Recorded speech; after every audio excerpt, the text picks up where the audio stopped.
वाञ्छाकल्पतरुभ्यश्च कृपा सिन्धुभ्य एव च पतितानां पावनेभ्यो वैष्णवेभ्यो नमो नमः।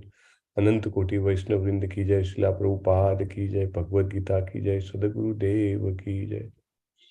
नमो विष्णुपादाय कृष्ण पृष्ठाय भूतले श्रीमते भक्तिवेदांत स्वामिनिति नामिने। नमस्ते सरस्वते दिव्ये गौरवाणी प्रचारिणे निर्विशेष शून्यवादी पाश्चात्य देश तारिणे। जय श्री कृष्ण चैतन्य प्रभु नित्यानंद श्री अद्वैत गदाधर श्रीवासादि गौर भक्त वृंद। जय श्री कृष्ण चैतन्य प्रभु नित्यानंद श्री अद्वैत गदाधर श्रीवासादि गौर भक्त वृंद। जय श्री कृष्ण चैतन्य प्रभु नित्यानंद श्री अद्वैत गदाधर श्रीवासादि गौर भक्त वृंद। हरे कृष्ण कृष्ण कृष्ण हरे हरे, हरे राम राम राम हरे हरे। हरे कृष्णा हरे कृष्ण हरे कृष्णा हरे कृष्णा हरे कृष्णा हरे कृष्ण हरे कृष्ण सर्वेने हरे कृष्णा। ચંદન ઠાકોરજીની સાથે એમના પૂજ્ય પિતાશ્રી પિતાજી બહુ સરસ. હા હરે બહુ સરસ. એકચ્યુઅલી પેઢી દર પેઢી જો આ જ્ઞાન ચાલતું રહે તો બહુ કામનું છે હે, જેથી કરીને કોઈ પેઢી જે છે પાછી જ ના આવે અહીંયા આગળ. ઓકે, 13મા અધ્યાયમાં શું છે? એકચ્યુઅલી 12મા અધ્યાયમાં ભગવાને એક પ્રોમિસ આપ્યું છે. શું પ્રોમિસ આપ્યું હતું 12મા અધ્યાયમાં? કોઈને યાદ છે? एषामहं समुद्धर्ता मृत्यु संसार सागरात् भवामि न चिरात् पार्थ मय्यावेशित चेतसाम्. શું છે પ્રોમિસ અમરીશ પ્રભુ? ઓકે, લલિત કુમાર પ્રભુ, મારો અવાજ ખરેખર સંભળાય છે કે ગેપ છે કઈ? અવાજ આવે છે પ્રભુજી, પણ બીજું વોટ્સએપ મેસેજિંગ ચાલુ છે બેકગ્રાઉન્ડમાં એટલે. Okay okay okay, please carry on. So ભગવાને વચન આપ્યું હતું કે મારામાં જે તલ્લીન હશે એવી વ્યક્તિ જે છે એનો તલ્લીન હશે એટલે ઇન ધ સેન્સ કે મારી સેવા આરાધના પૂજા જે છે એમાં એકદમ લાગેલો હશે, તો એવી વ્યક્તિ જે છે એનો ઉદ્ધાર હું કરવા આવીશ. રાઈટ, આપણે ચિત્ર પણ જોયું હતું, ગરુડ પર ભગવાન આવે છે, હાથ નીચે કરીને પોતાના ભક્તને ઉગારે છે. જેના પણ બેકગ્રાઉન્ડમાં નોઇઝ હોય અને અનમ્યુટ હોય તો પ્લીઝ મ્યુટ કરી નાખજો. સો Krishna himself personally takes charge of delivering his devotee. Right? Prabhupada કહે છે કૃષ્ણજી પોતે પર્સનલી એટલે વ્યક્તિગત રીતે કંટ્રોલ ચાર્જ લે છે કે એના ભક્તનો ઉદ્ધાર થાય. રાઈટ, આ ગેરંટી છે. અને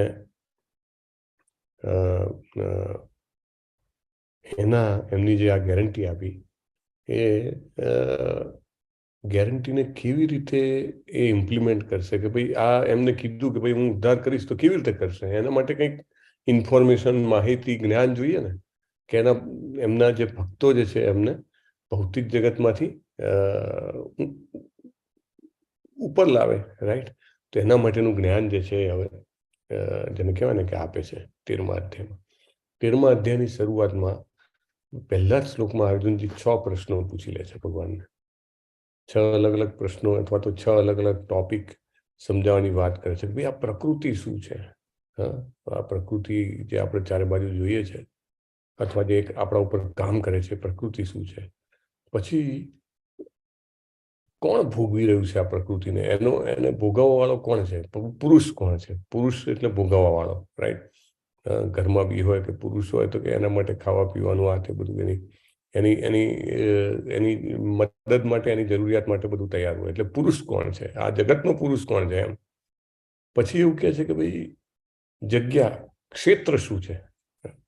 કે જેના ઉપર આ બધા કામકાજ ચાલે છે, તો એ ક્ષેત્ર શું છે? પછી ક્ષેત્રને જાણવા વાળો ક્ષેત્રજ્ઞ કોણ છે એવું પૂછે છે. અને જાણવું એટલે કે જ્ઞાન શું છે? જાણવું શું છે ને જ્ઞાન શું છે? એટલે જ્ઞેય અને જ્ઞાન શું છે? બંને પ્રશ્ન પૂછે છે. અને કૃષ્ણજી જે છે એ બધા જ પ્રશ્નોના જવાબ આપે છે કે ભાઈ ક્ષેત્ર એટલે શું? તો કે આપણું શરીર જે છે ક્ષેત્ર છે, અને આ ક્ષેત્ર ઉપર આપણો આત્મા જે છે એ આ ક્ષેત્રની અંદર પરોવાય અને જાત જાતના કાર્યો કરે છે આ ભૌતિક જગતમાં.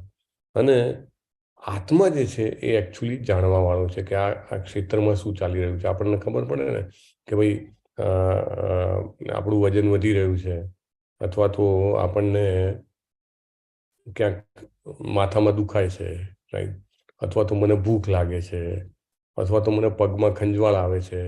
તો જાણવા વાળો કોણ છે? આત્મા છે. આ ક્ષેત્રને જાણવા વાળો એટલે કે આત્મા છે એ કહે છે. અને છતાં એવું કહે છે કે બધા આત્માઓની સાથે હું એવો છું કે હું પણ બધા જ શરીરને જાણું છું. એવું નહીં કે ખાલી આત્મા જાણે છે. આપણે જોઈશું આગળ. અને પછી ભગવાન જે છે એ જ્ઞાનની પ્રક્રિયા અને મુક્ત થવાની પ્રક્રિયા એ બંને સમજાવે છે કે જે કાર્યો કરવાથી આત્મા જે છે એને જ્ઞાન મળે છે અને એનાથી ભૌતિક જગતને પાર થઈ શકે છે, એની એ પ્રક્રિયાને સાચું જ્ઞાન કહેવાય. બાકી બધું જ્ઞાન છે નકામું જ્ઞાન છે. નકામું ઇન ધ સેન્સ કે તમને અહીંયા આગળ કંઈક ધન કમાવી આપે અથવા તો તમને નામના કમાવી આપે, પણ એ જ્ઞાન છે એનાથી તમે છૂટી નહીં શકો. ફરીથી ને ફરીથી એ સમસ્યામાંથી પસાર થવું પડે, રાઈટ. પછી જ્ઞેય એટલે કે જાણવાની વસ્તુ શું છે તેના વિશે ભગવાન સમજાવે છે કે આત્મા જે છે પરમાત્માને અથવા પૂર્ણ પુરુષોત્તમ પરમેશ્વરને જાણી શકે છે, કે જે ખરેખર આ પૃથ્વી ઉપર આ જગતમાં ભૌતિક જગતમાં જાણવા લાયક વસ્તુ હોય તો એક જ છે, એ છે ભગવાન શ્રી કૃષ્ણ, રાઈટ. અને કોણ સમજી શકે? તો એ માટે ફરીથી કહે છે કે માત્ર ભક્તો જે છે એ ક્ષેત્રને પણ સમજી શકે છે, જાણવાની પ્રક્રિયા જે છે જ્ઞાન એને પણ સમજી શકે છે, અને આત્મા અને ભગવાન એને પણ સમજી શકે છે. અને પછી ભગવાન જે છે એ છેલ્લા અમુક શ્લોકોમાં પ્રકૃતિ, પુરુષ અને બે વચ્ચેનો સંયોગ શું છે એ સમજાવે છે. કે પ્રકૃતિ જે છે એ બધા જ જે પરિવર્તનો જે છે એ લાવે છે, અને આપણને સારું ને ખરાબ કર્મોનું ફળ અથવા સારા ને ખરાબ ગુણો એ કેના કારણે આવે છે? એ પ્રકૃતિના સાથે સંગ કવર થવાના કારણે આવે છે, રાઈટ. અને પરમાત્મા જે છે એ દરેકના શરીરમાં સ્થિત છે. ભગવાન એવું કહે છે હું પરમાત્મા સ્વરૂપે હું સ્થિત છું, પણ કોઈ એમ કે તમે ત્યાં આગળ શરીરમાં છો ને કરો છો શું? તો કે હું ઉપદ્રષ્ટા અને અનુમંતા, એટલે કે હું બધું ધ્યાન રાખું છું અને પરમિશન આપું છું, રાઈટ. બે કામ કરે છે, પોતે પર્સનલી ઇન્વોલ્વ થતા નથી. એટલે ભગવાન કહે છે કે જે આ પ્રકૃતિ, પુરુષ અને એ બંને વચ્ચેનું જે સંયોગ છે એ જે સમજે છે એ જન્મ મૃત્યુના ચક્રમાંથી બચી જાય છે. અને આ રીતે ભગવાન કહે છે કે ભાઈ જો આપણે જોવાની દ્રષ્ટિ કેળવશું, એવું નથી કે આપણે ખાલી જાણીએ એ પૂરતું છે, પણ જાણવું બહુ મહત્વનું છે. આ અધ્યાયમાં જે જાણીએ મહત્વનું છે. પછી જેમ જેમ આ અધ્યાયને આપણે વધારે ને વધારે આત્મસાત કરતા જઈએ, આપણું રિયલાઇઝેશન વધતું જાય કે ભોક્તાહરમ યજ્ઞ તપસામ સર્વલોક મહેશ્વરમ, જેમ ભગવાને કીધું હતું કે અલ્ટિમેટ એન્જોયર પુરુષ કોણ છે? તો કે ભગવાન જ છે, રાઈટ. અને બાકી બધું પ્રકૃતિ જે છે જે આપણા ઉપર આધિપત્ય જમાવવા માંગે છે. એટલે આપણે જે છીએ એ શરીર, એનો માલિક એટલે કે આત્મા, અને એની આત્માની સાથે રહેલા પરમાત્મા, એને આપણે સમજવાનું ચાલુ કરીએ તો ધીરે ધીરે ધીરે આપણી મુક્તિની પ્રક્રિયા જે છે આગળ વધે છે. અને પછી 14મા અધ્યાયમાં ડિટેલમાં પ્રકૃતિના 3 ગુણો વિશે સમજાવવામાં આવશે. સો વેરી નાઇસ. આઈ મીન આપણું જે આની આગળનું જે 6 અધ્યાય છે એ બધા જ અધ્યાય જે છે એ જ્ઞાન યોગ દ્વારા ભક્તિ સમજાવે છે ભગવાન. તો એનું પૂર્વ જે એની ભૂમિકા છે એ ભગવાન આ અધ્યાયમાં અહીંયા આગળ બાંધે છે. So let us start chapter number 13. શું નામ છે 13મા અધ્યાયનું? હરે કૃષ્ણ. પ્રકૃતિ, પુરુષ, ચેતના, ક્ષેત્રજ્ઞ વિભાગ એવો બહુ સરસ છે અધ્યાય. અને પ્રકૃતિ આમ તો આપણે શબ્દ એને કહેવાય ને કે દિલ ખોલીને વાપરતા હોઈએ છીએ. ગમે તો કે આહા શું પ્રકૃતિ છે અહીંયા આગળ તો. એટલે પ્રકૃતિ શબ્દને આપણે અત્યાર સુધી જે રીતે બોલીએ છીએ એ આ અધ્યાય પછી આપણે એને સમજવાની આખી આપણી જે એ છે એ બદલાઈ જશે. Let S C. યસ, બેલા માતાજી ઇઝ ઓલ્સો ધેર. ચાલો, મેક co-host. બેલા માતાજી ઇઝ co-host. હા, હરે કૃષ્ણ પ્રભુજી. હરે કૃષ્ણ. અમરીશ પ્રભુ આજે થોડા બિઝી છે, so please take care. Okay. Okay. ક્ષેત્રજ્ઞ વિભાગ યોગ. ઓકે, આ ચિત્રમાં તમને દેખાઈ રહ્યું છે ઘણું બધું બેકગ્રાઉન્ડ અને ઘણી બધી વસ્તુઓ છે, જીવો છે. ભગવત ધામમાં તમે જુઓ તો દરેક વસ્તુ સજીવ હોય છે, એટલે એવું નહીં કે પથ્થર છે કે ઝરણું છે સજીવ નથી. તો ક્ષેત્ર છે એટલે કે જગ્યા છે, અને એ જગ્યાને જાણવાવાળા પણ છે. Let S C. અર્જુને કહ્યું, હે કૃષ્ણ, હું પ્રકૃતિ, પુરુષ, ક્ષેત્રનો જ્ઞાતા તેમજ જ્ઞાન અને જ્ઞેય વિશે જાણવા ઈચ્છું છું. અર્જુનજી જે છે એ પોતાની અભિલાષા વ્યક્ત કરે છે. શું જાણવું? અર્જુનજી જે છે ને ભગવાનના પાર્ષદ છે. ભગવાને ઓલરેડી એમને કહી દીધું છે કે તું હરે કૃષ્ણ. ચાલુ માતાજીનો અવાજ આવે છે. એમને કીધું છે કે તું મારો ભક્ત અને મિત્ર છે, બરાબર. અને ભગવાને એને જ્ઞાન આપ્યું છે, અને છતાંય અર્જુનજી વધારે પ્રશ્નો પૂછે છે. એ આપણા માટે પૂછે છે, રાઈટ? એટલે આપણે દરેક શબ્દ ધ્યાનથી સાંભળવાનો છે. શરૂઆત એવું લાગે કે આમાં તો શું સમજવાનું છે, મારી લાઈફમાં શું પ્રેક્ટિકલી ઇમ્પ્લિમેન્ટ કરીશ. પણ જેમ જેમ સાંભળતા જઈશું એમ એમ આપણું અન્ડરસ્ટેન્ડિંગ ડીપ થશે, આપણા રિયલાઇઝેશન્સ વધારે બ્રાઇટ થશે, રાઈટ? અને આપણે જેમ જેમ વધારે સમજશું, સાંભળશું, ઓટોમેટિકલી એક કામ કરશે. પ્રભુપાદ એકવાર એમના શિષ્યો સાથે બેઠા હતા, અને એમના શિષ્યો બધા જે અમેરિકા અને યુરોપથી ને બધાથી આવેલા, અને આઈ થિંક ભારતમાં કોઈ જગ્યા હશે, માયાપુર હશે કે વૃંદાવન હશે, આઈ ડોન્ટ નો. તો એ ત્યાં બેઠા હતા, અને પછી ઘણા બધા ભારતીયો આવ્યા, અને એટલે એ બધા આવ્યા અને પ્રભુપાદને કીધું તમે આ ટોપિક ઉપર સત્સંગ આપો. એટલે પ્રભુપાદે સત્સંગ આપવાનું ચાલુ કર્યું. પ્રભુપાદે હિન્દીમાં સત્સંગ આપવાનું ચાલુ કર્યું, બરાબર. એટલે જે બહારના દેશના હતા કે જેમને હિન્દી ફાવતું નહોતું, એ ઊભા થઈને જવા મળ્યા. એટલે પ્રભુપાદે બોલાવ્યા, પાછા બોલાવ્યા, કમ હિયર, સિટ, બેસી જાઓ, બેઠ જાઓ. તો કે I don't know Hindi. Prabhupada કે ધીઝ વર્ડ્સ આર ટ્રાન્સેન્ડેન્ટલ. આ બધા શબ્દો છે દિવ્ય છે. It doesn't matter whether you understand or not. તમે સમજો કે નહીં એનું મહત્વ જે કહેવાય ને કે એના કરતાં સાંભળવાનું મહત્વ જે છે એ ફોરમોસ્ટ છે, એ પ્રથમ છે, મુખ્ય છે, રાઈટ? એટલે કાનને સ્પર્શ થવો ભગવાનના શબ્દોનો, ભગવાનના ભક્ત એવા અર્જુનજીના શબ્દોનો, that is very important, right? અને અન્ડરસ્ટેન્ડિંગ જે છે એ કૃષ્ણ કૃપાથી જો તમે ઉત્સાહ, નિશ્ચય અને ધૈર્યથી સાંભળતા રહો તો દર વખતે વધારે ને વધારે અન્ડરસ્ટેન્ડિંગ અને વધારે પ્રેક્ટિકલ ઇમ્પ્લિમેન્ટેશન કરી શકીએ એવું આપણને મળતું જાય, રાઈટ? એટલે આ શબ્દો સામાન્ય શબ્દો નથી, રાઈટ? એટલું સમજીને સાંભળવાનું. Just if V here it, it will transform our life. આપણા જીવનમાં પરિવર્તન આવી જાય. અર્જુનજીના પ્રશ્નો શું છે? પ્રકૃતિ કોણ છે? પુરુષ કોણ છે? ક્ષેત્ર કોણ છે? ક્ષેત્રજ્ઞ, ક્ષેત્રનો જ્ઞાતા કોણ છે? 4, જ્ઞાન શું છે ને જ્ઞેય શું છે? 6 પ્રશ્નો થયા. ભગવાન ફટ જવાબ આપી દે છે, રાઈટ? હે કુંતી પુત્ર, આ શરીર ક્ષેત્ર કહેવાય છે, અને આ ક્ષેત્રને જાણનારો છે તે ક્ષેત્રજ્ઞ કહેવાય છે.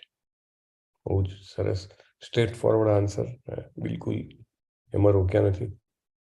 આ ફોટોમાં ક્ષેત્ર શું છે? તમને આ જે ચિત્ર દેખાય એમાં, અને ક્ષેત્રજ્ઞ કયા કયા છે કહેશો? ચાલો, હરે કૃષ્ણ. એક ગેસ કરવાનું, અનુમાન કરવાનું, સાચું પડે ખોટું પડે ડોન્ટ વરી. ઓકે, હરે કૃષ્ણ. મારો અવાજ આવે છે?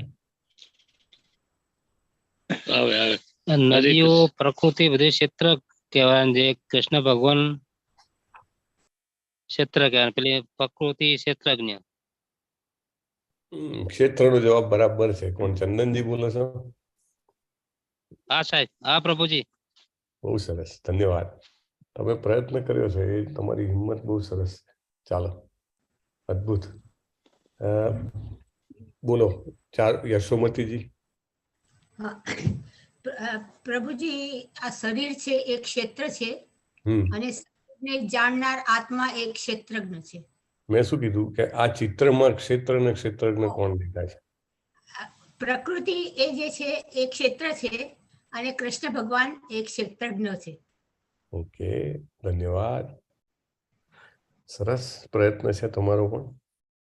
બીજા કોઈને ટ્રાય કરવો છે આમાં? ક્ષેત્ર તો લગભગ વાત સાચી છે ચંદનજીની, યશોમતીજીની. ક્ષેત્રજ્ઞ ઉપર હજી પણ વધારે પ્રકાશ પાડવો છે. ચાલો, 1 1 2 3 4 5. સારું, ચાલો. તો જુઓ, અહીંયા આગળ જેટલા પણ જીવો દેખાય છે એમને પણ તમે ક્ષેત્રજ્ઞ કહી શકો. દાખલા તરીકે ગાય છે, હંસ છે, મોર છે, રાઈટ. એમને થોડી થોડી ક્ષેત્રની ખબર છે, રાઈટ. પણ કૃષ્ણજી એવા છે કે જેમને ગાયની પણ ખબર છે, હંસની પણ ખબર છે, મોરની પણ ખબર છે અને આજુબાજુના વૃક્ષો અને વનરાજની પણ ખબર છે, right. So both are different.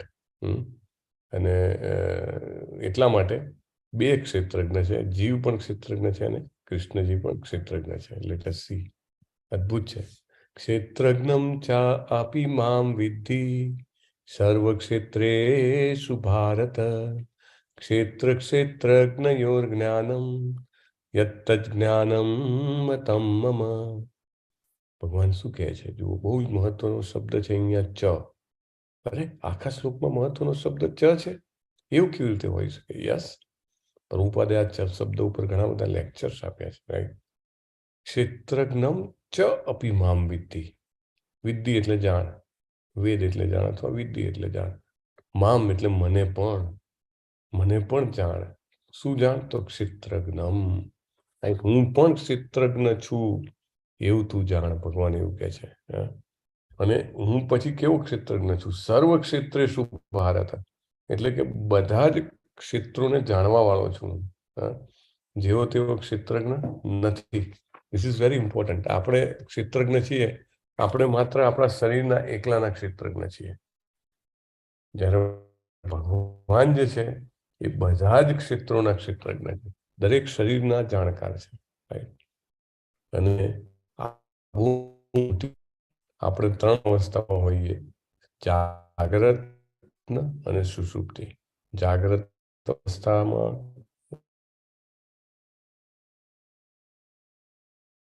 Krishna, હરે કૃષ્ણ, હરે કૃષ્ણ, હરે કૃષ્ણ, હરે રામ, રામ રામ, હરે હરે. અવાજ આવે છે મારો, બેલા માતાજી? હા, આવે છે પ્રભુજી. વચ્ચે થોડોક સેજ ગયો તો પછી આવી ગયો.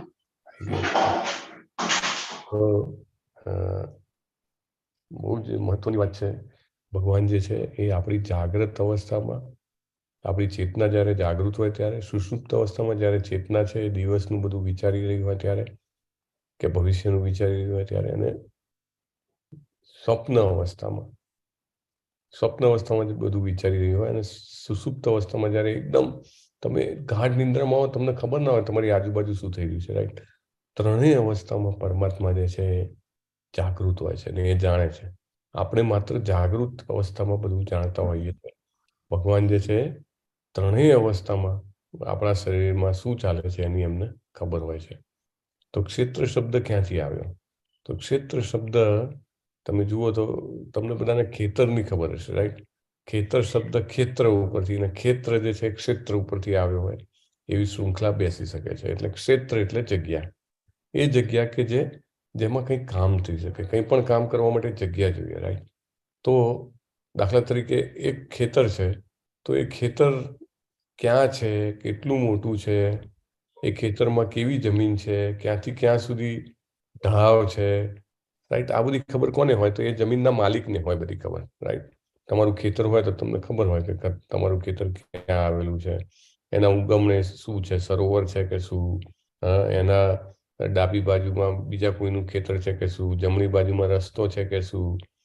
આ બધી જ તમને એના ખેતરના માલિકને ખબર હોય. બીજી કોને ખબર હોય આ સિવાય?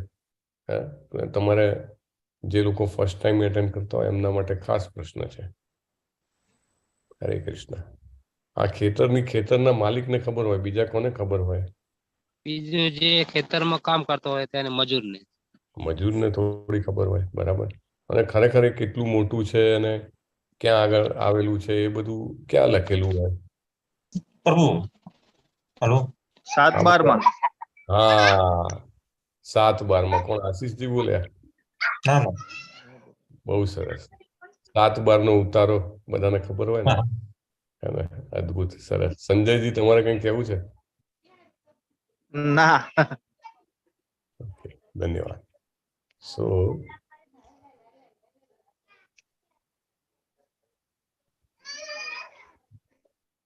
ઓકે, તો એ છે એના આપણા ગવર્મેન્ટના ચોપડામાં બધું લખેલું હોય, રાઈટ?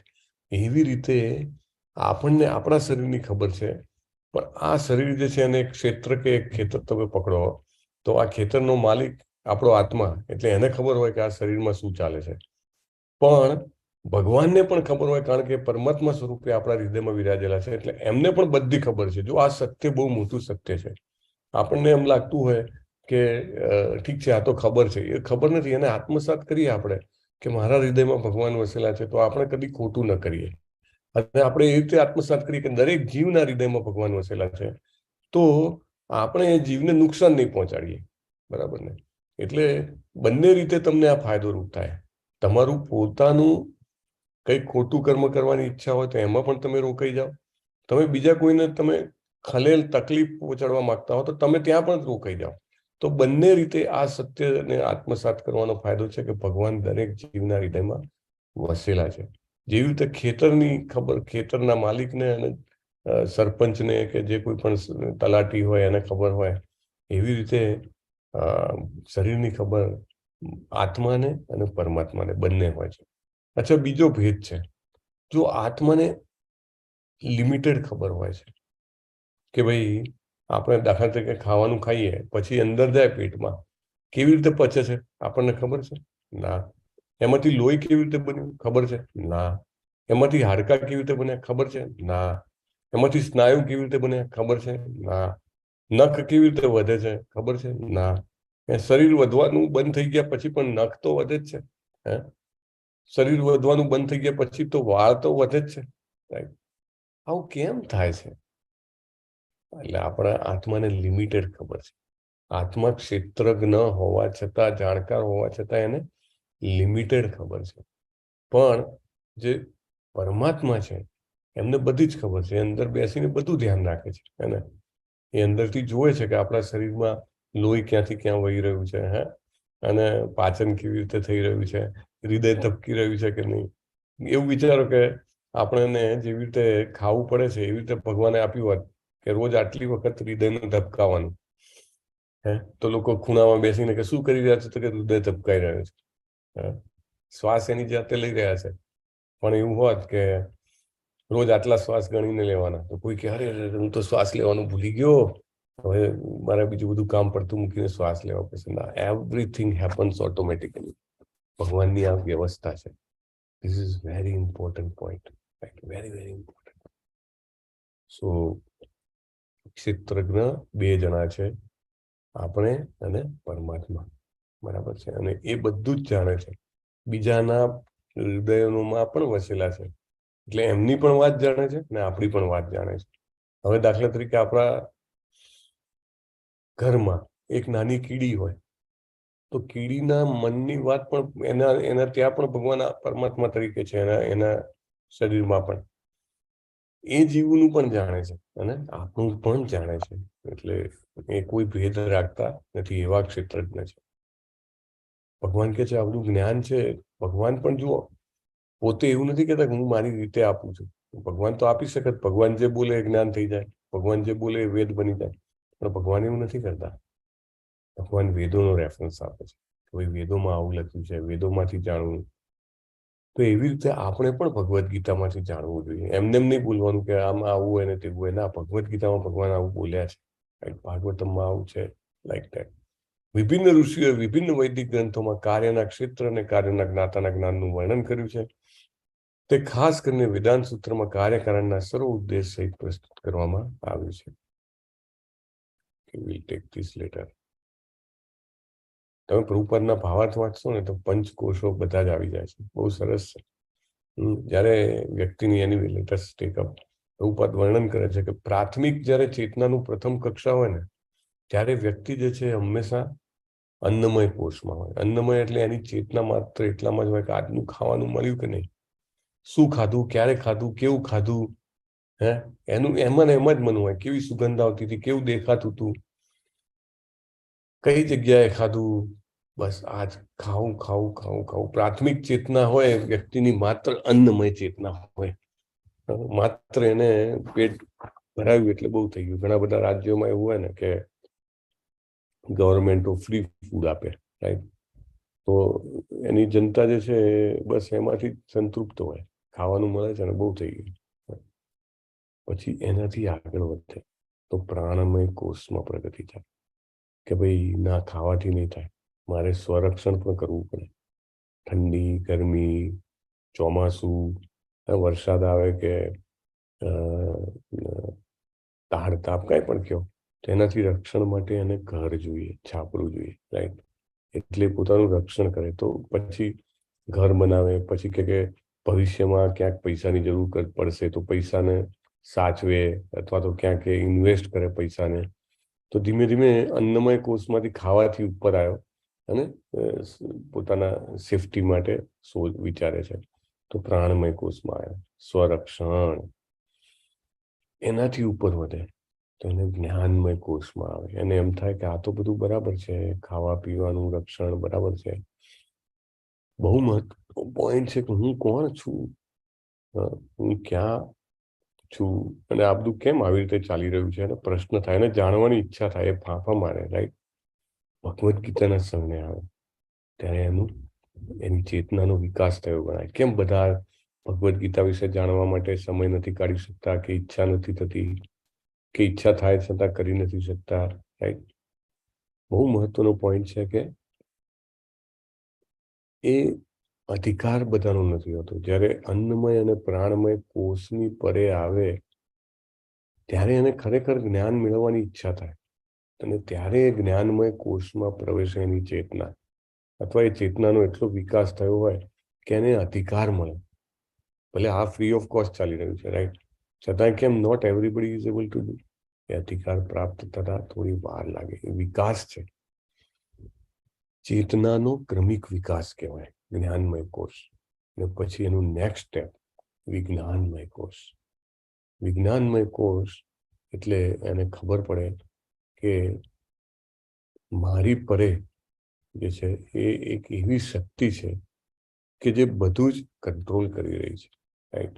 અને એ જે છે એ શક્તિ શું છે અને એને કેવી રીતે હું એની સાથે કનેક્ટ થઈ શકું, બરાબર? એ જાણવાનો પ્રયત્ન કરે કે ભાઈ શ્રી કૃષ્ણજી ભગવાન છે, ભગવદ્ ગીતામાં એમને આ જ્ઞાન આપ્યું છે તો શું આપ્યું છે જાણવાનો પ્રયત્ન કરે.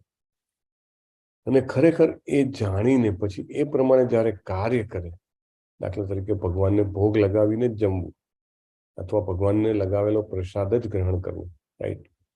એ જે છે એને આનંદ આપે છે ધીમે ધીમે. હરે કૃષ્ણ કૃષ્ણ કૃષ્ણ હરે હરે, હરે રામ રામ રામ હરે હરે. એ જપ જ્યારે કરે છે, એ જ્યારે ભગવાનને ભોગ લગાવે છે, ભગવદ્ ગીતા વિશે જાણે છે, ભક્તો સાથે સંકળાય છે, ત્યારે ધીરે ધીરે એને ટેસ્ટનો અનુભવ થાય છે. ઓ માય ગોડ, હું અત્યાર સુધી તો મને માત્ર જીભના સ્વાદમાં આનંદ આવતો હતો, અત્યાર સુધી મને માત્ર નયનરમ્ય દ્રશ્યો જોવામાં મને આનંદ આવતો હતો, અથવા તો કર્ણપ્રિય ફિલ્મી કે એવું બીજું કોઈ સંગીત સાંભળવામાં આનંદ આવતો હતો. પણ હવે મને રિયલ ટેસ્ટ આવી રહ્યો છે ભગવદ્ ગીતાના શ્લોકો સાંભળવામાં, રાઈટ? મને રિયલ ટેસ્ટ આવી રહ્યો છે ભગવાનના નામનો જપ કરવામાં. ધીરે ધીરે શરૂઆત થાય, શનૈ શનૈ થોડો થોડો આવી રહ્યો છે. ક્યારેક ક્યારેક જતો રહે છે, પાછો આવે છે. પેલો પાવર હોય, ઇલેક્ટ્રિસિટી હોય, અને એવું નહીં, ધીરે ધીરે ધીરે ઇટ સ્ટાર્ટ્સ. મને ભગવદ્ ગીતા વાંચવી, સમજવાની ઈચ્છા થાય છે, અથવા સાંભળવું ગમે છે. ભલે ખબર ના પડતી હોય પણ મને ગમે છે, રાઈટ? અને તેન એની ચેતના જે છે આનંદમય કોષમાં પ્રવે છે. ભગવાન એને ખુલ્લા દિલે સ્વીકારે છે. તેસામ અહમ સમુદ્ધરતા મૃત્યુ સંસાર સાગરા ભવામી ન ચિરાત પાર્થ મય્યાવેશિત ચેતસા. પાંચ મહાભૂતો હવે ભગવાન જે છે એ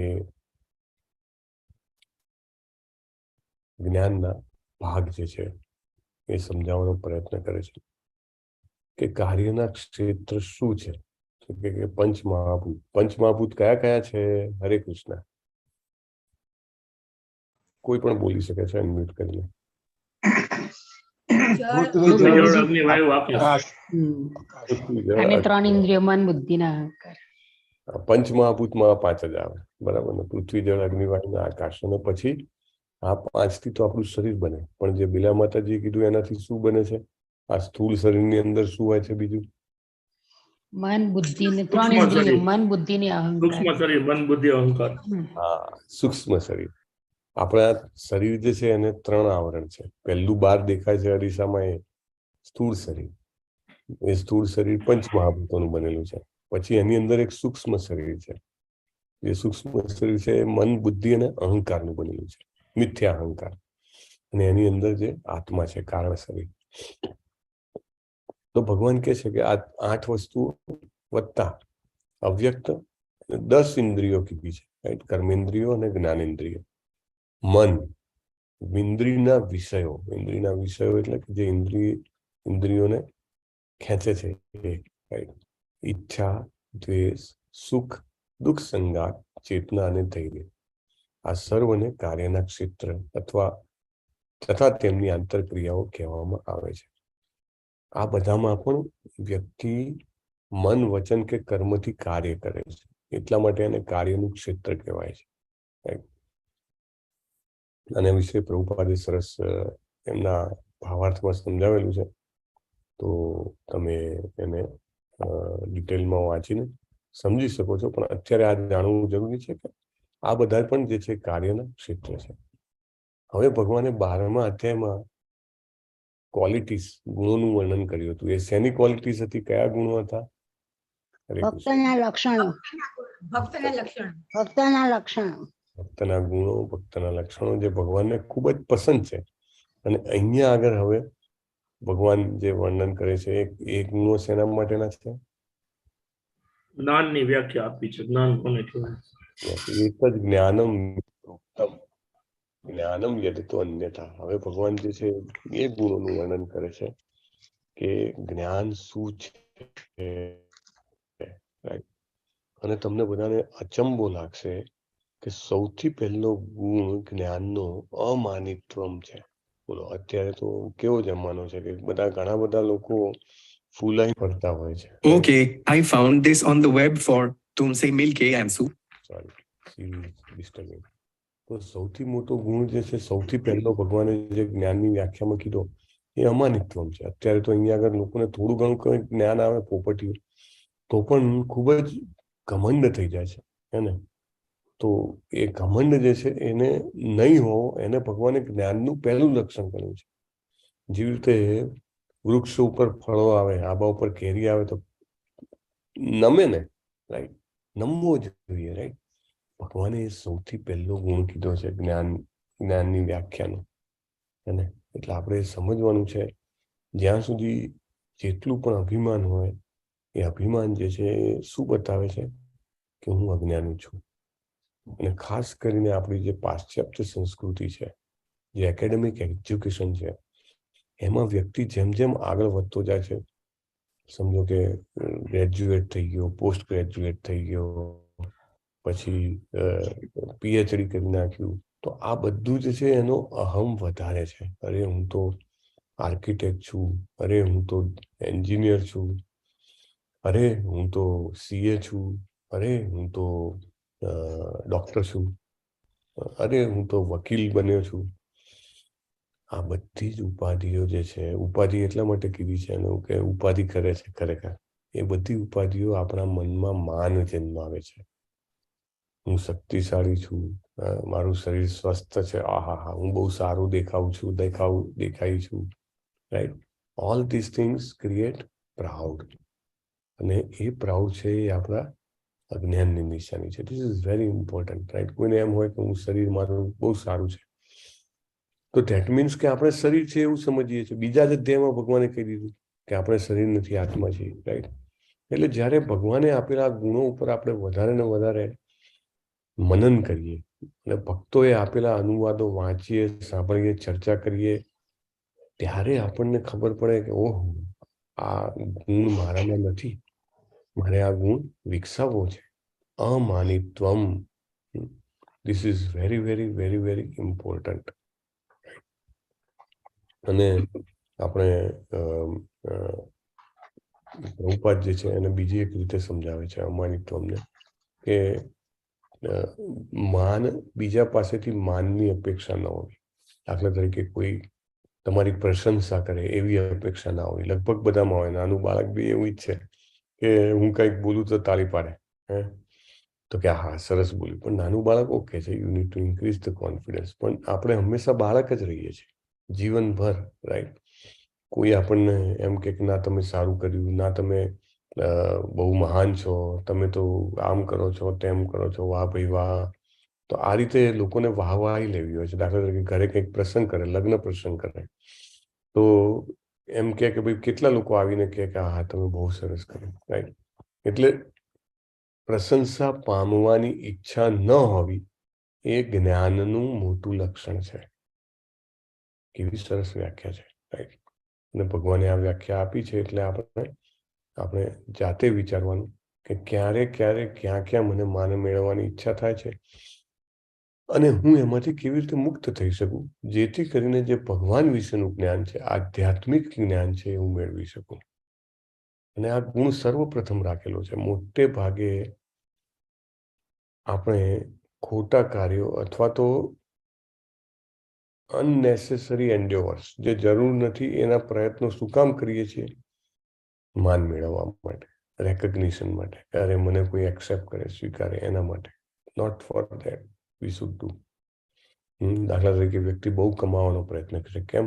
કે હું બહુ કમાવું તો કે બધા મને માન આપે, અને એના માટે દિવસ રાત 8 કલાક, 10 કલાક, 12 કલાક, 14 કલાક પ્રયત્નો કરે, મહેનત કરે. Is it right? It is not right. કારણ કે જેટલું જોઈએ છે એટલા માટે પ્રયત્ન કરે તો બરાબર છે, કે પોતાનું કુટુંબનું ભરણ પોષણ થાય, ભવિષ્યમાં કંઈક તકલીફ થાય તો ધન મળી રહે, તો એટલું બરાબર છે. પણ વિશેષ જેટલું પણ મળે હજી વધારે, રાઈટ. તો એ શેના માટે? માન મેળવવા માટે, વિચ ઇઝ રોંગ, બરાબર ને? અમાનિત્વ. પછી અદંભિત્વ, દંભવિહીનતા. એકચ્યુઅલી આ બહુ જ ગૂઢ રીતે, સૂક્ષ્મ રીતે સંકળાયેલા છે, રાઈટ. જ્યારે તમે માન મેળવવા માટે પ્રયત્ન કરો અને તમને માન મળે, દાખલા તરીકે, પછી એ માન જે છે એ દંભ કરવા માટે પ્રેરણા કરે છે, રાઈટ. દાખલા તરીકે તમે મોટી ગાડી લાવો છો અને તમારી નામ બધા તમારા જે ઓળખતા લોકો કે હા તમે તો બહુ સરસ ગાડી લાવ્યા, હા બરાબર. પછી તમને દંભ થાય એનો કે હું બહુ જ પૈસાવાળો છું, રાઈટ. અને એ દંભમાં બીજી જગ્યાએ પણ તમે દેખાડો કરવાનો પ્રયત્ન કરો, તમારા કપડામાં, તમારા ચાલ ચલનમાં, તમારા ખાવા પીવામાં. અરે અમે તો આમ કર્યું, હું તો અહીંયા ફરવા ગયો, આમ કર્યું, તેમ કર્યું, રાઈટ.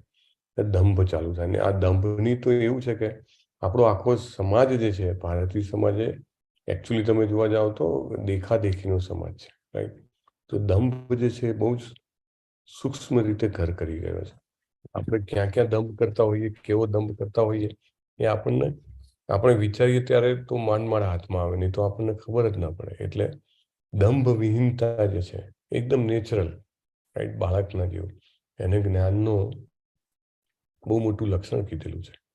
દાખલા તરીકે જમીન પર બેસીને ખાવાનું, કે હાથથી ચમચીના વગર ખાવાનું હોય, કે આપણે આપણા કપડાં જે હોય, આપણે પોશાક ભારતી પહેરીએ કે વોટ છે. તો આ બધું જે છે આપણને ધીરે ધીરે અદંભિત્વ તરફ લઈ જાય છે.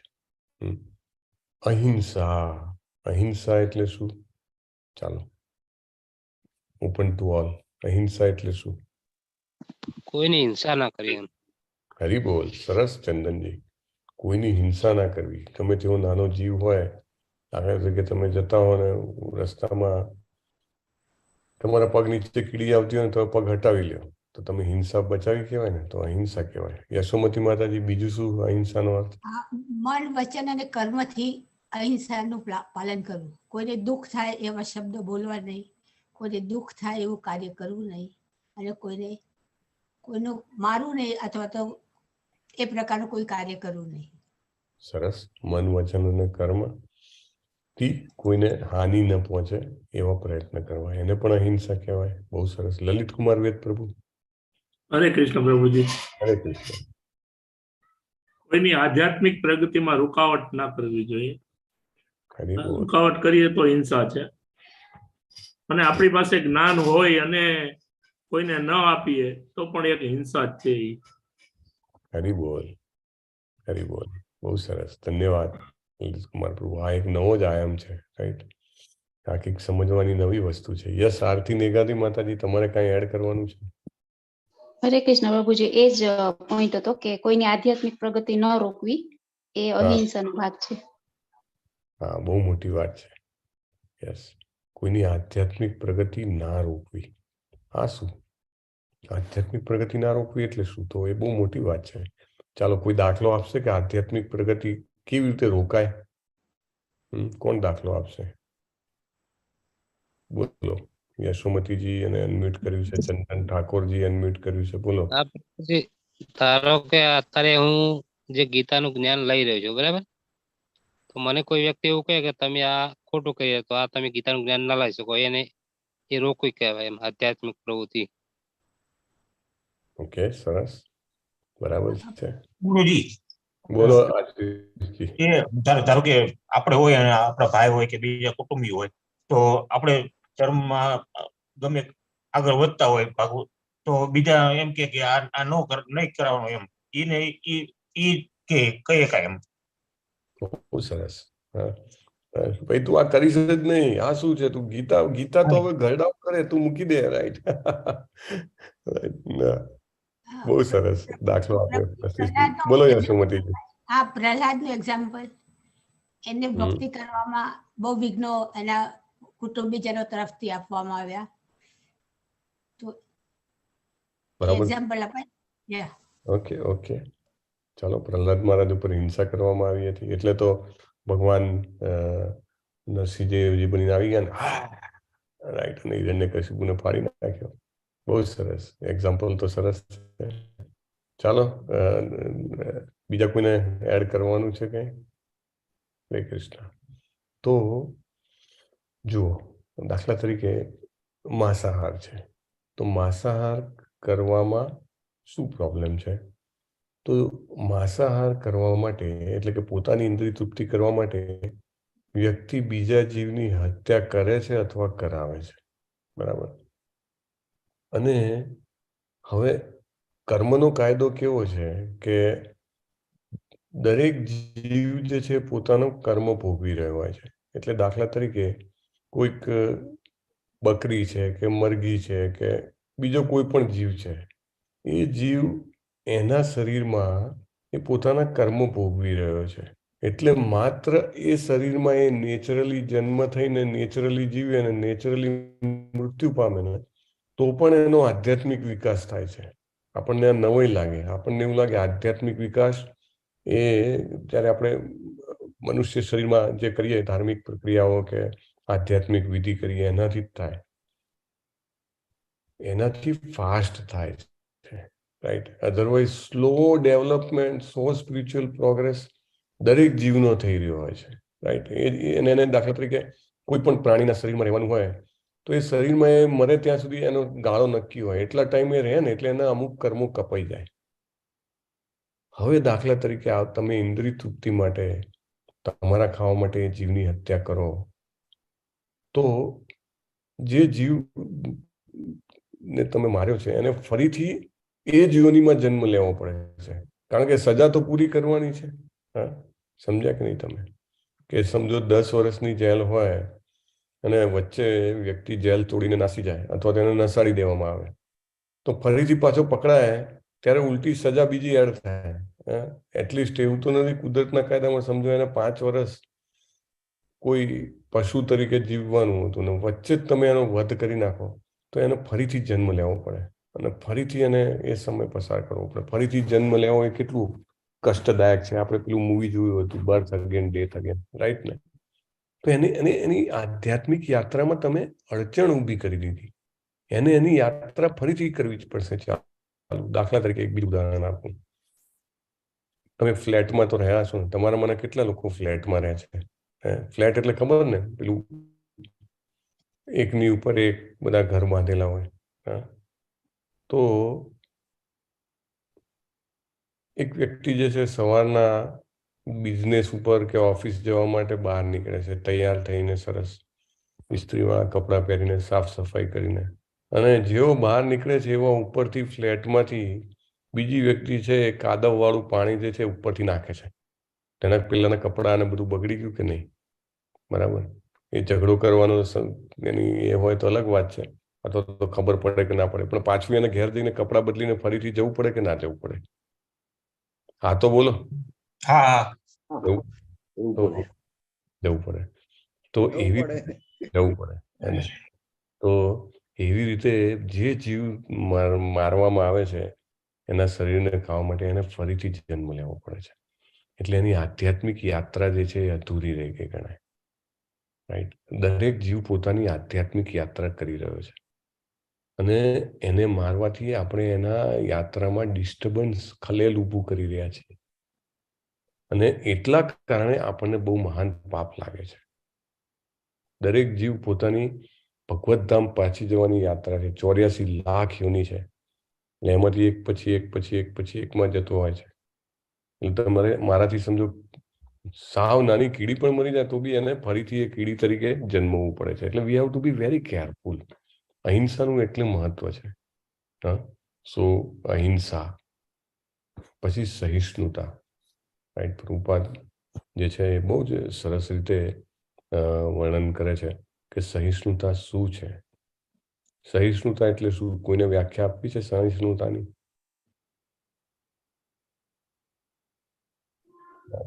સામેવાળું અપમાન કરે છતાં પણ આમ સહન કરી દે અને એને સામેથી જ આન્સર આપે એકદમ સરળતાથી. અંગ્રેજીમાં પ્રભુજી ટોલરન્સ કહેવાય. ટોલરન્સ કહેવાય. Very good. સરસ. એટલે બહુ સરસ બિરલા માતાજીએ સમજાવ્યું કે અપમાન, એકદમ સરળતા, નોર્મલ સ્વભાવ. હા, અપમાન થાય, બરાબર, તમારું કોઈ ઇન્સલ્ટ કરી નાખે, ન કહેવાના શબ્દો કહી દે, બરાબર, તમારી જે ક્રેડિટ હોય, ક્રેડિટ કે નામ હોય તમારું, એ નામ તમારું ઓછું કરી નાખે, અરે જવા દો ને, કે તો આવો જ છે, રાઈટ? એને પણ સહન કરી લે, એને સહિષ્ણુતા કહેવાય. આ બહુ જ મોટો ગુણ છે એને, કે સહન કરી લેવું, એને સહિષ્ણુતા કહેવાય. અને તો જ વ્યક્તિ, જેને કહેવાય ને કે એવી જ વ્યક્તિ આ સહન કરી શકે કે જે વ્યક્તિને આધ્યાત્મિક જ્ઞાન હોય કે મારો આધ્યાત્મિક વિકાસ શું છે, કેવી રીતે કરવાનું છે, એ જ વ્યક્તિ આ સહન કરી શકે. બાકી તો તરત ઉકળી જાય, હે ને, કે મારો તો પિત્તો તરત જાય એમ કે. કારણ કે ભૌતિક જગત બનાવવામાં જ એટલા માટે આવ્યું છે કે જેથી કરીને આપણને વારે ને ઘડીએ જે છે ને આપણને ઉકળાટ થાય, આપણને ગુસ્સો આવે, એના માટે જ બનાવેલું છે. એટલે કોઈ કંઈ બોલે, કોઈ કંઈ કહે, કોઈ કંઈ કરે, રાઈટ, એનાથી સ્વાભાવિક રીતે આપણને તકલીફ થવાની છે.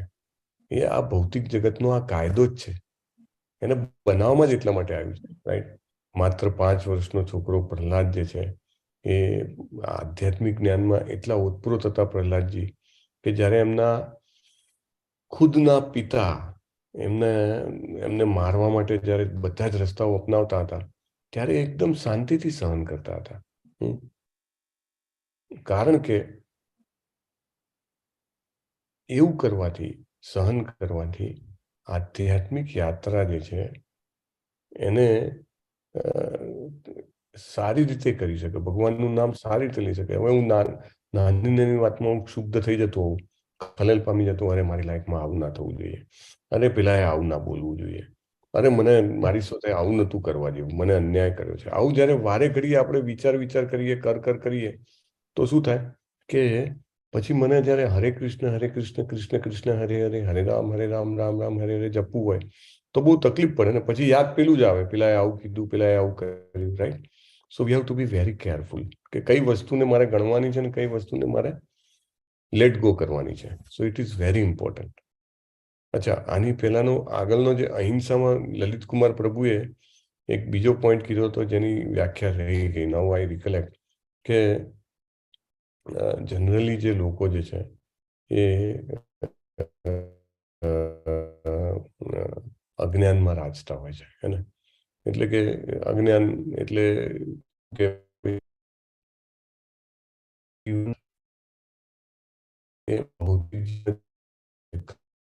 મજાક. અવાજ કપાય છે ગુરુજી. અવાજ કપાય છે પ્રભુજી. અવાજ કપાય છે. હરે કૃષ્ણ, હરે કૃષ્ણ. હા, હવે બરાબર છે? હા, પ્રભુજી. હા, આવ્યો. હા, બહુ મહત્વ છે કે પાછો થવા મળ્યું. પાછો કપાય છે, નથી આવતો હવે. હરે કૃષ્ણ, હરે કૃષ્ણ. નથી આવતો પ્રભુજી. હરે હજી નથી આવતો.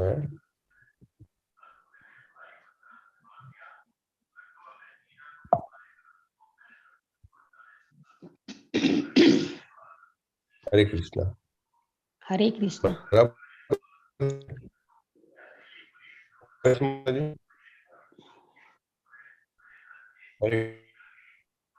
નથી આવતો પ્રભુજી, હજી કપાય છે.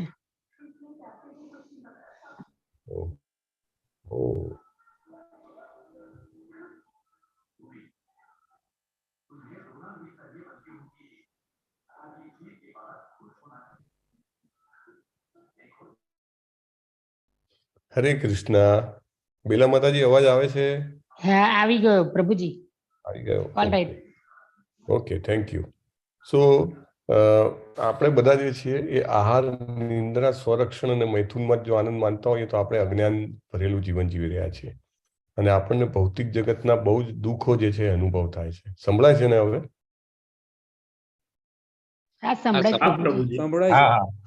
ઓકે. તો જ્યાં સુધી સામાન્ય જે જનતા છે એમને આધ્યાત્મિક જ્ઞાન સુધી ઉન્નત ના કરવામાં આવે, બરાબર, આ બહુ મોટો પોઈન્ટ છે. પ્રભુપાદાની વ્યાખ્યા કરે છે ને અહિંસાની, આપણું માથું ફરી જાય એવી વ્યાખ્યા છે કે જ્યાં સુધી સામાન્ય જનતાને આધ્યાત્મિક જ્ઞાન આપવામાં ના આવે, તમે ના આપવાનો પ્રયત્ન કરતા હો તો તમે હિંસા કરી રહ્યા છો. બોલો, હિંસાની આવી વ્યાખ્યા કોઈ દિવસ વિચારી હતી? જબરજસ્ત વ્યાખ્યા છે ને. એટલે જ ભગવદ્ ગીતાનું જ્ઞાન ન વહેંચવું, તમને જે કંઈ પણ સમજ્યા હો એ બીજાને ના કહેવું, એ મોટામાં મોટી હિંસા છે, મોટામાં મોટું પાપ છે. અને એટલે પ્રભુપાદ કહે છે કે દરેક વ્યક્તિએ પૂરેપૂરી મહેનત કરવી જોઈએ કે સાચું જ્ઞાન જે છે એ બધા જ લોકોને સરળતાથી મળી રહે. હા, અને જેનાથી એ લોકોને ખૂબ, જેને કહેવાય, દુઃખમાંથી મુક્તિ થાય અને આનંદ પામે. એ લોકો આ ભૌતિક જગતના ફેરામાંથી બચી જાય. આને કહેવાય છે નોન વાયલન્સ અથવા અહિંસા. This is very big definition અને બહુ જ મહત્વની વ્યાખ્યા છે. સો તમને બધાને મારી વિનંતી છે કે કોઈને કોઈ રીતે તમે આ જે ચળવળ ચાલે છે આપણી ભગવદ્ ગીતાની, એમાં તમે સહાય કરો, રાઈટ? તમારા સમયથી, તમારી શક્તિથી, તમારી આવડતથી, તમારા ધનથી, તન મન ધનથી એને ફેલાવવાનો પ્રયત્ન કરવાનો. નેક્સ્ટ બેચ ચાલુ થઈ ગઈ છે, એનાઉન્સ થઈ ગઈ છે, એમાં બીજાને રજીસ્ટર કરાવો, રાઈટ? આ કોઈને એને કેને પ્રકારે, રાઈટ? તમારે આ જ્ઞાન ફેલાવવામાં મદદરૂપ થવું જોઈએ, તો તમે અહિંસા કરી રહ્યા છો. નહીં તો આપણે હિંસામાં છીએ, રાઈટ? જ્યારે આ કોર્સ ચાલુ કરવાનો હતો ત્યારે બહુ બધી વિચાર થયો. નામાનિષ્ઠા પ્રભુ કે એની કેટલી આપણે ફી રાખવી જોઈએ. ઘણા બધા લોકો તરફથી ઘણા બધા અભિપ્રાય આવ્યા, પણ પ્રભુ કે આપણે એમને ફ્રી ઓફ કોસ્ટ જ રાખવી જોઈએ. કારણ કે ભગવાન વિશેનું જ્ઞાન છે ફ્રી ઓફ કોસ્ટ રાખવું જોઈએ. ભગવાને હવા જે છે એની કોસ્ટ નથી રાખી, પાણીની એને કોસ્ટ નથી રાખી, સૂર્યપ્રકાશની એમને કોસ્ટ નથી રાખી, રાઈટ? તો પછી આપણે શું કામ એમના જ્ઞાનની કોસ્ટ રાખવી જોઈએ? સો ઘણો બધો ખર્ચો છે આમાં. ઝૂમના લાયસન્સનો ખર્ચો છે, એ ઉપરાંત બીજા બધા જે વ્યવસ્થાપન હોય એનો ખર્ચો છે, પણ છતાંય it is made free of cost. તમને બધાને આહ્વાન છે કે તમે બધા આ તમારાથી શક્ય હોય એમાં એટલી મદદ કરો, જેથી કરીને આપણે વધારે ને વધારે લોકો સુધી આ ફ્રી ઓફ કોસ્ટ પહોંચાડી શકીએ. આગળ જે ઘણા બધા ગુણો છે જ્ઞાનના જે બતાવે છે, તો એ વિશે તમને બધાને વિનંતી છે કે તમે જરૂર પ્રભુપાદની ભગવદ્ ગીતા લઈને વાંચજો. હું કેટલાક મુખ્યને લઈ લઉં. દાખલા તરીકે આચાર્યોપાસનમ, આ એક બહુ જ મહત્વનો ગુણ છે, અત્યંત મહત્વનો ગુણ છે. સદગુરુનો આશ્રય. એકચ્યુઅલી તો એવું કે છે કે આધ્યાત્મિક જીવનની શરૂઆત સદગુરુના સ્વીકારવાથી થાય છે, શિષ્યત્વ ગ્રહણ કરવાથી થાય છે. This is amazing, very big point. કોઈ એવું વિચારે કે હું એકલો બધું જાણીને શીખીને પોપટની જેમ બોલી જઈશ તો એ નહીં ચાલે, રાઈટ? વી હેવ ટુ આપણે ગુરુનું શરણ લેવું જ જોઈએ, જેવી રીતે અર્જુનજીએ શરણ લીધું છે, રાઈટ? સાધિ મામ ત્વામ પ્રપન્નમ. એવી રીતે દરેક વ્યક્તિએ નમ્રતાથી ગુરુનું શરણ લેવું જોઈએ અને એમને પોતાની સેવાઓ આપવી જોઈએ, એમને ખુશ કરવા જોઈએ. અને એ ખુશ થયેલા ગુણો છે જ્ઞાનીનમ તત્વદર્શિન. એ જે છે એ જ્ઞાન આપશે, રાઈટ? એમની ઈચ્છા માત્રથી જ્ઞાન મળે. તમને એવું લાગે કે પાસે જઈને સાંભળીએ તો જ જ્ઞાન મળે? ના, સાચા ગુરુને શોધી લઈએ અને એમના આદેશોનું પાલન કરીએ તો એ જ્યાં પણ હોય ત્યાંથી એ પ્રાર્થના કરે કે ઈચ્છા કરે તો સ્વાભાવિક રીતે આપણને આપણા હૃદયમાં જ્ઞાન પ્રગટે અને આપણે એવા લોકોનો સંગ મળે, પ્રભુપાદના જેવા મહાન ભક્તોના પુસ્તકોનો સંગ મળે કે સ્વાભાવિક રીતે આપણને જ્ઞાન મળે. So this happens by the blessings of a spiritual master. આધ્યાત્મિક ગુરુના આશીર્વાદથી આ શક્ય છે. આગળ હું થોડાક સ્કીપ કરું છું કારણ કે લેવલ 2 માં વધારે ડિટેલમાં બધાની ચર્ચા થાય છે. જન્મ મૃત્યુ જરા વ્યાધિ દુઃખ દોષાનું દર્શનમ. આપણને બધા એવું કે ઓલ ઇઝ વેલ, રાઈટ? હંમેશા પોઝિટિવ વિચારો, થિંક પોઝિટિવ, એક્ટ પોઝિટિવ, આવું બધું આપણને અત્યારે શીખવાડવામાં આવે છે. અરે કાલે જે થવું હોય થશે, આજે મજા કરો, રાઈટ? પણ ભગવાન શું કહે છે? ભગવાન કહે છે એવા આંધળા ના બનશો. એટલે આપણે આંખો ખુલ્લી રાખવાની છે કે જ્યાં પ્રોબ્લેમ છે ત્યાં પ્રોબ્લેમ નહીં જુઓ તો તકલીફ છે ને. દાખલા તરીકે રોડ પર ચાલતા હો અને આંખો બંધ રાખો ને એક્સિડન્ટ થઈ જાય, અથવા તો મોટો ખાડો આવતો હોય એમાં તમે પડી જાઓ, એમાં દોષ કોનો? ખાડાનો દોષ છે? ના, ખાડાનો દોષ તો પછી છે. પહેલા તો આંખો કેમ બંધ રાખી તમે? તો આ મનુષ્ય જીવન જે છે એમાં 4 મોટા મોટા ખાડા છે. એ રોડ છે આપણો, એ રોડ ઉપર આપણે જઈ રહ્યા છીએ તો એમાં 4 મોટી મોટી તકલીફો છે. જન્મ મોટામાં મોટી તકલીફ. આપણે પેલું મૂવી જોયું હતું, રાઈટ? કેટલી તકલીફ છે માના પેટમાં, ભયંકર તકલીફ છે. આપણને જો ટૂંટીઓ વાળીને કોથળામાં પૂરી દે 2-5 મિનિટમાં તો તમે તરફડવા માંડો એને. આ તો માના પેટમાં 9 મહિના જન્મમાં બહુ તકલીફ છે. જરા, જરા એટલે શું? મૃત્યુ. જરા એટલે શું? ગળપણ. ઘડપણ. ઘડપણ.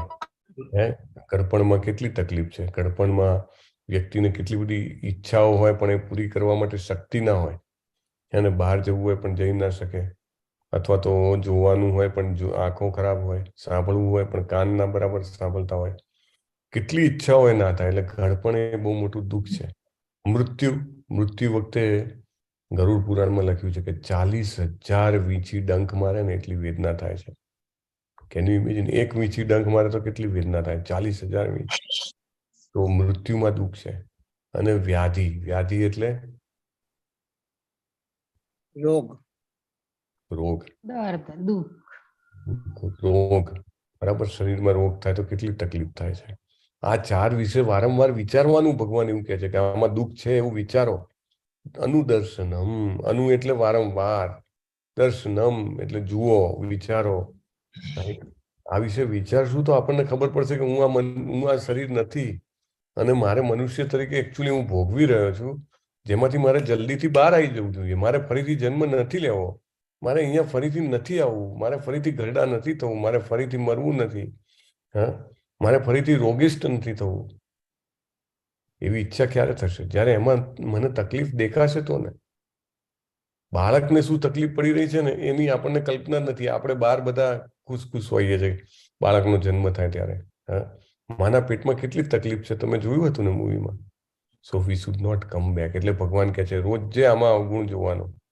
Right, this two are very important. અને મારે તમને બધાને વિનંતી છે કે તમે પ્રભુપાદના પુસ્તક લઈ અને એનું બાકીના જે છે એનું પણ વાંચજો. હવે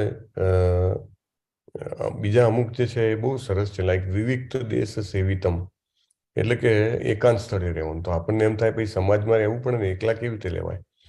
પણ એવું નહીં. પ્રભુપાદ સમજાવે છે કે જે લોકો બહુ જ નિતાંત ભૌતિકવાદી છે, કે એમને તો એમ કે અહીંયા જે કરવું હોય મજા કરી લો, આગળની કોને ખબર, તો એવા લોકોની સાથે ભળી જવા ના જોઈએ. ઉલટું એમને ગાઈડ કરવા જોઈએ અને બને ભક્તોના સંગમાં રહેવું જોઈએ.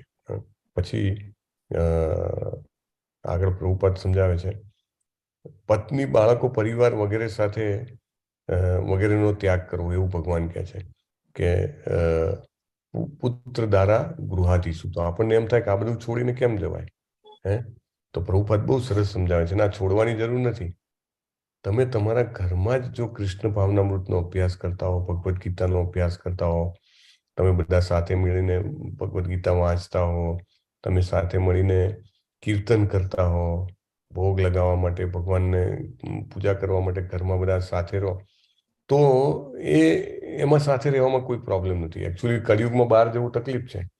તો એટલીસ્ટ તમે ઘરમાં જ જો તમે કૃષ્ણજીને સેન્ટરમાં રાખો તો એને છોડવાની જરૂર નથી. એટલે આચાર્ય સમજાવે છે આપણને. હવે ભગવાન કહે છે કે હું તને જ્ઞેય એટલે કે જાણવા લાયક શું છે એના વિશે હું તને કહું છું. ભગવાન કહે છે કે આત્મા અનાદિ છે, મારે આધીન છે, અને ભૌતિક જગત છે કાર્યકારણથી પર છે. સર્વેન્દ્રિય ગુણાભાસમ સર્વેન્દ્રિય વિવર્જિતમ અસક્તમ સર્વભૃતચૈવ નિર્ગુણમ ગુણ ભોગતું છે.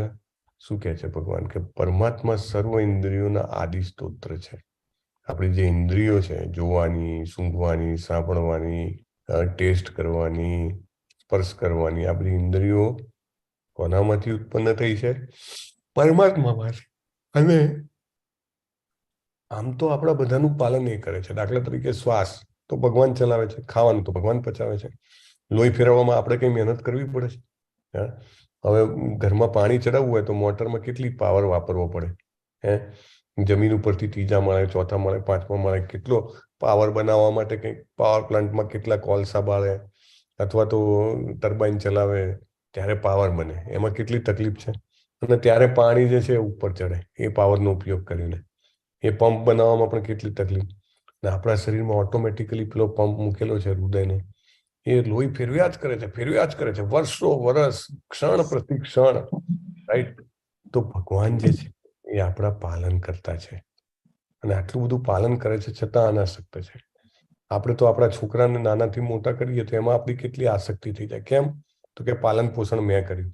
અરે એ તો જવા દો, ઘરમાં નાનું કૂતરું હોય તો કે ઘણા લોકો જે છે મોહલ્લાના, શેરીના, સોસાયટીમાં કોઈ કૂતરાને ખવડાવતા હોય તો પણ એના ઉપર આસક્ત હોય કે આ તો કે આને તો નાનાથી મોટું મેં કર્યું છે. રાઈટ? ભગવાન આટલું બધું પાલન કરે છે છતાં એમને આસક્તિ નથી. This is very important. અને પ્રકૃતિના ગુણોથી પર છે. નિર્ગુણમ. નિર્ગુણ એટલે ઘણા લોકો એવું કે ભગવાનમાં કોઈ ગુણ જ નથી, બધા ગુણ તારે આપણામાં જ પડ્યા છે. નિર્ગુણ એટલે પ્રકૃતિના 3 ગુણો જે છે, સત્વ, રજસ, તમસ, એનાથી પરે છે. અને ભૌતિક પ્રકૃતિના સર્વ ગુણોના સ્વામી પણ છે. તમે ઇસ્કોનમાં ગયા હો તો સવારમાં બ્રહ્મ સંહિતા વાગે. અંગાની યસ્ય સકલેન્દ્રિય વૃત્તિમંતી પશ્યંતિ પાંતિ કલયંતિ ચિરમ જગંતી આનંદ ચિન્મય સદુજ્વલ વિગ્રહસ્ય ગોવિંદમાદિ પુરુષમ તમહમ ભજામિ. ઘણા લોકો એવું કે આ કંઈક ઇંગ્લિશમાં ગાતા લાગે છે. અરે ઇંગ્લિશમાં નહીં, જે ગાય છે ને એ ઇંગ્લિશ છે, પણ શબ્દો આપણા બ્રહ્માજીની પ્રાર્થના છે અને ભગવાનના આ ઈશ્વરીઓનું વર્ણન છે. તો ભગવાન કહે છે પરમ સત્ય સ્થાવર જંગમ સમસ્ત જીવોની અંદર અને બહાર સ્થિત છે. આપણી અંદર પણ છે, આપણી બહાર પણ છે. પણ એટલા સૂક્ષ્મ છે કે આપણી ભૌતિક ઇન્દ્રિયો એટલે કે આંખો દ્વારા આપણે જોઈ જાણી શકતા નથી. અને છતાંય દાખલા તરીકે તમને બહુ દુઃખ થતું હોય અને બહુ વેદના હોય, તમારાથી બોલી પણ ના શકાતું હોય, તો પણ તમને તમારા ઘરવાળા ના જોઈ શકે, જાણી શકે કે આને તકલીફ છે, પણ તમારી અંદર રહેલા ભગવાનને બધી ખબર હોય છે. એટલે ઇટ ઇઝ વેરી ઇમ્પોર્ટન્ટ. બહુ દૂર હોવા છતાં પણ ખૂબ જ નજદીક છે. રાઈટ, અહીંયા આગળ એક દ્રશ્ય છે. આ કયું દ્રશ્ય છે કોઈને ખબર છે? મારું કર્સર છે ત્યાં. હરે કૃષ્ણ. 1 2 3 4 5. બીલા માતાજી, અમરીશ પ્રભુ, લલિત કુમાર પ્રભુ, ઓકે, ચારુલતા માતાજી. ભગવાન છે સર્વ. હા, પરીક્ષિત મહારાજનું દ્રશ્ય છે. હરિ બોલ, ધન્યવાદ. સર્વ પ્રકાશમાં વસ્તુઓમાંના પ્રકાશના સ્તોત્ર અંધકારથી પર અગોચર જ્ઞાન, જ્ઞાનના વિષય અને જ્ઞાનના લક્ષ્ય સૌના હૃદયમાં સ્થિત છે. તો કોઈ કહે કે જ્ઞાન શું છે? મોટામાં મોટું જ્ઞાન કે ભગવાન શ્રી કૃષ્ણ એ મોટામાં મોટું જ્ઞાન છે. જ્ઞાનના વિષય કોણ છે? તો શ્રી કૃષ્ણજી પોતે. જ્ઞાન મેળવવાનું લક્ષ્ય શું? ભગવદ્ ગીતાનું લક્ષ્ય શું? તો કે ભગવાનને જાણવાનું. રાઈટ, જ્ઞાન પણ એ છે, જ્ઞાનના વિષય પણ છે અને જ્ઞાનના લક્ષ્ય પણ છે અને દરેકના હૃદયમાં સ્થિત છે. તો ભગવાન કહે છે કેવળ મારા ભક્તો જ મને પૂર્ણપણે સમજી શકે છે અને મારા ભાવને પામે છે. અહીંયા સરસ આ દ્રશ્ય છે. જુઓ, એક ઝાડની ડાળી ઉપર 2 પંખી બેઠા છે, દેખાય છે? એક પંખી છે. આ 2 પંખીઓ શું કરી રહ્યા છે? ચલો, પ્રશ્ન છે, કોઈ કહેશે? આ પંખી શું કરી રહ્યું છે જેના ઉપર મારું કર્સર છે? ફળ ખાય છે પ્રભુજી. ફળ ખાય છે. અને આ બીજું પંખી શું કરી રહ્યું છે? એને ઓબ્ઝર્વ કરે છે. આ પરમાત્મા છે. હરી બોલ, બહુ સરસ. તો એક પક્ષી જે ફળ ખાય છે એ શું છે? આત્મા છે. એટલે આપણે આ શરીરમાં રહીને જાત જાતના ભોગ ભોગવવાનો પ્રયત્ન કરીએ છીએ. રાઈટ, અને આપણે જે પ્રયત્નો કરીએ છીએ એને ભગવાન શાંતિથી જોઈ રહ્યા છે. પરમાત્મા તરીકે બધું જ નોંધ થાય છે. મારા મનમાં કંઈ પણ વિચાર આવ્યો કે હા, તો આ વાનગી ખાવી છે, તુરંત ભગવાન નોટ કરે છે. રાઈટ, એટલે એમને ઉપદ્રષ્ટા અને અનુમંતા કીધેલા છે. ધ્યાન રાખે છે અને પરમિશન આપે છે. ભૌતિક પ્રકૃતિ તથા જીવોને અનાદિ સમજવા, તેમના વિકાર તથા ગુણોને પ્રકૃતિજન્ય જાણવા. એટલે જીવો એટલે આપણે બધા જે છીએ કેવા છે? અનાદિ. ભગવાને આગળના બીજા અધ્યાયમાં જ અર્જુનને કહી દીધું કે તું ને હું બંને શાશ્વત છીએ. Right, Hare Krishna. Please mute રાખો. ભગવાને કીધું તું અને હું બંને શાશ્વત છીએ. એવી રીતે અહીંયા ફરીથી કહે છે બધા જીવો અનાદિ છે. તમે એમ સમજો કે તમારા માતા પિતા કે તમારા પૂર્વજો છે એ ગુજરી ગયા, હવે નથી ના, એ પહેલા પણ હતા અને હવે પછી પણ રહેવાના છે અને અત્યારે પણ છે. આપણે પણ પહેલા હતા, મૃત્યુ પછી પણ રહેવાના છીએ. પ્રકૃતિ પણ હંમેશા છે, બરાબર ને? દરેક વસ્તુ માત્ર પ્રકૃતિના ગુણોથી થાય છે. અને કોઈને આપણને એમ થાય આ છોકરો કેમ આવું વર્તન કરે છે? કારણ કે એને ગુણો કરાવે છે અને બંધિત છે. એટલે આ પ્રકૃતિએ જે 84 લાખ યોનિઓ બનાવી છે એમાં એક પછી એક આપણે પરિવર્તન થતા રહીએ છીએ. કારણ કે ગુણોના દ્વારા આપણે પ્રેરાયેલા છીએ. કાર્ય કારણ કર્તૃત્વે હેતુ પ્રકૃતિ રુચ્યતે, પુરુષ સુખ દુઃખાનામ ભોક્તૃત્વે હેતુ રુચ્યતે. પ્રકૃતિ સર્વ ભૌતિક કારણો તથા કાર્યોની હેતુ કહેવાય છે. જીવ અને જગતમાંના વિવિધ સુખો તથા દુઃખો ભોગવવાનું કારણ કહેવાય છે. પુરુષ સુખ દુઃખાનામ ભોક્તૃત્વે હેતુ રુચ્યતે. રાઈટ, આપણે દાખલા તરીકે રજોગુણમાં હોઈએ તો આપણે સમજો કે શિયાળો છે છતાંય આપણે આઈસ્ક્રીમ ખાઈએ અને પછી આપણને ઉધરસ થઈ જાય અથવા કફ થઈ જાય તો શરૂઆતમાં સારું લાગે પણ પછી દુઃખદાયક હોય. એવા કાર્યો જે આપણે કરીએ છીએ બધા કાર્યો રજોગુણમાં કરીએ છીએ. રાઈટ, ઇવન સત્વગુણમાં કરીએ તો પણ આપણે બંધાઈએ છીએ. આવતીકાલે જોઈશું કેવી રીતે બંધાઈએ છીએ. અને તમોગુણમાં તો શરૂઆતમાં પણ દુઃખ અને પછી પણ દુઃખ. પુરુષ પ્રકૃતિસ્થો હિ ભુંક્તે પ્રકૃતિજાન ગુણાન કારણમ ગુણ સંગોષ્ય સદસ્ય યોનિષુ જન્મસુ. પ્રકૃતિના 3 ગુણોને ભોગવતો જીવ આપણે બહુ જ ભોગવી રહ્યા છીએ કષ્ટપ્રદ રીતે અને વિભિન્ન યોનિઓમાં ઇષ્ટ અને અનિષ્ટ પ્રાપ્ત કર્યા કરે છે. ઉપદ્રષ્ટા અનુમંતા ચ ભર્તા ભોક્તા મહેશ્વર પરમાત્મેતિ ચાપ્યુક્તો દેહેસ્મિન પુરુષ પર. ભગવાન કેવા છે? સાક્ષી અને અનુમતિ આપનાર છે. અને દેહેસ્મિન, ભગવાન આપણા દેહમાં રહેલા છે. તો જે મનુષ્ય આ જ્ઞાન જાણી જાય છે, ભગવાન કહે છે એ નિશ્ચિત મુકામ પામે છે. ભલે અહીંયા આગળ ગમે તેવો દેખાતો હોય પણ એનો પુનર્જન્મ થશે નહીં. વારે વારે વાંચવાનું, સમજવાનો પ્રયત્ન કરવાનો, રોજિંદા જીવનમાં એને કેવી રીતે જોઈ શકાય એના માટે પ્રયત્ન કરવાનો, તો આપણે જે એને વધારે સારી રીતે સમજી શકીશું. અને ઘણા બધા લોકોને આ જ્ઞાન નથી હોતું, તો એ શું કરે છે? બીજા લોકો પાસે સાંભળે છે અને સાંભળવાના કારણે જન્મ મૃત્યુને પાર કરી દે છે. જો શ્રવણનું મહત્વ છે 26મા શ્લોકમાં. શું કામ આખો દિવસ આપણે સાંભળવું જોઈએ? ભગવદ્ ગીતા, ભાગવતમ સાંભળવાની ઈચ્છા રાખવી જોઈએ, બીજાને પણ કહેવું જોઈએ. તો એ સાંભળવાથી આપણે જન્મ મૃત્યુને પાર કરી દઈએ છીએ. અહીંયા કયા ભક્ત જે છે સાંભળવાનો પ્રયત્ન કરી રહ્યા છે? દેવહૂતિ માતાજી, કપિલ મુનિ પાસે. દેવહૂતિ માતાજી એમના પુત્રને ગુરુ બનાવીને સાંભળે છે. એટલે વી મસ્ટ હિયર. અત્યારે આપણે પ્રભુપાદના શબ્દો સાંભળી રહ્યા છીએ, રાઈટ? અને કહે છે જે કંઈ પણ તને દેખાયું છે ક્ષેત્ર અને ક્ષેત્રજ્ઞનો સંયોગ છે. મમ સર્વેષુ ભૂતેષુ તિષ્ઠન્તમ પરમેશ્વરમ વિનશ્ય સતત વિનશ્યંતમ ય પશ્યતિ સપશ્યતિ. એટલે શરીર તો નષ્ટ થાય છે એવું જે જોવે છે એ સત્ય જોવે છે.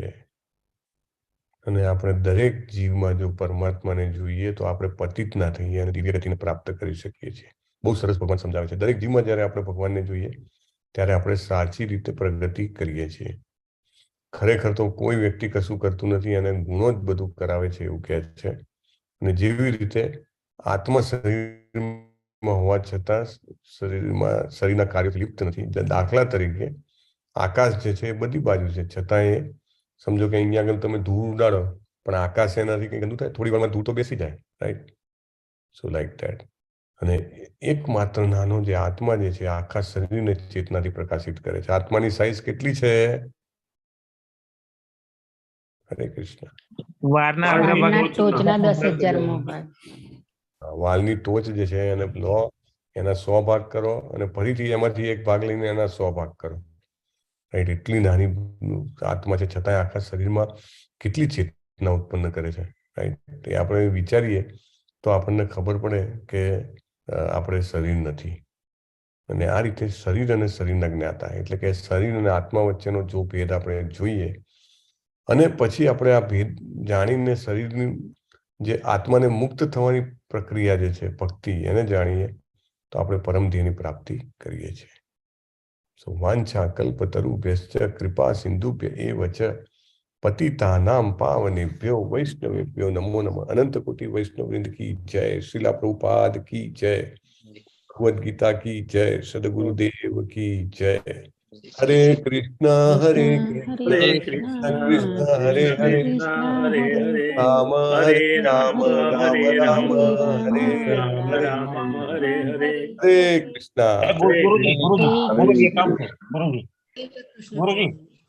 હરે કૃષ્ણ.